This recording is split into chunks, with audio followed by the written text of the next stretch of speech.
Hi everyone, my name is Lesha Goyan-Klein and I'm the current chair of the National Young Leader Committee, and I'm doing this video because it's all about the National Young Leader Award.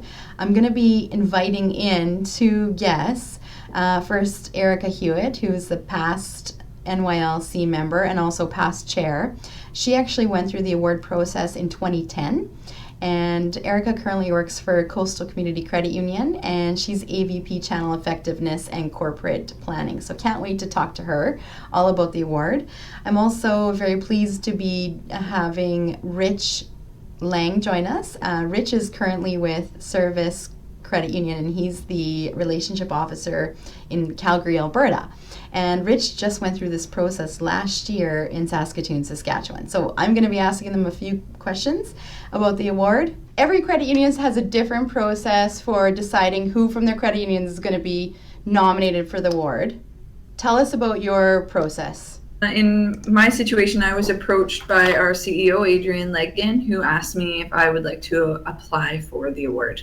Awesome. Rich? Yeah, our credit union's process is a bit lengthy as we try to replicate the national process as a whole. And so I was also shoulder tapped by one of our SVPs, and then I was asked to write an essay on my leadership and present that to our executive leadership team. And then after presenting my presentation, I had the opportunity to go on to Saskatoon and represent Service to the national audience. Okay, Rich, maybe you can tell us a little bit about what it was like working with your fellow finalists to prepare that presentation. It was a huge privilege. There's a lot of talent across the country, and the other four that I had the opportunity to work with was really inspiring. We had the opportunity to present nationally. We worked as a group to present on collaboration for 5 or 10 minutes. And then we each told our own story for 10 or 12 minutes, and that's what we did to work together. What was your experience at the conference like? There were so many highlights, Lesha, but I think one of the biggest things that stuck with me was just the level of support that we received from the NYLC. Everyone that was on the committee just wrapped their arms around us, and we felt supported through the whole journey. Great. Rich? It was a huge privilege to be there and to meet people from the credit union system across the country of all different roles and levels,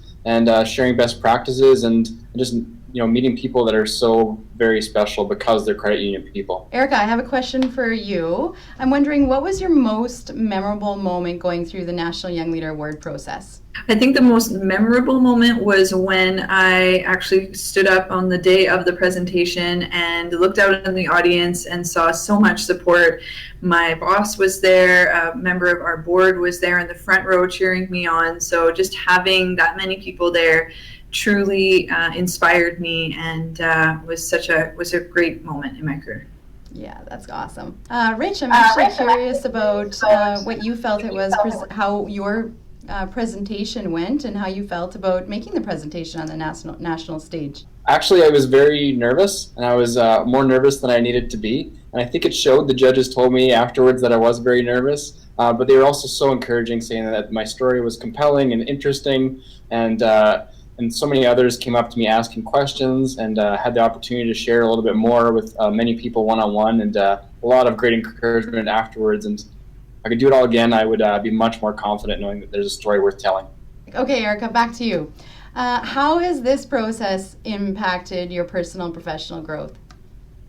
Well, it certainly kicked off a remarkable journey for me. I think gaining exposure to senior leaders in the system that genuinely want to hear what young leaders have to say. And in addition to that, being part of a network of young leaders that really take pride in grassroots collaboration. We support each other on a day-to-day basis, and that's long-lasting, going well beyond the actual award process. Last question for you both. If you could, in 5 words or less, give advice to those young leaders in Canada who are thinking about applying for the award, what would it be? And I'll start with you, Erica. My advice would be, what are you waiting for? Awesome. Rich? Believe in your own story. That's great. Thank you both. Have a great day. Thanks, Sasha.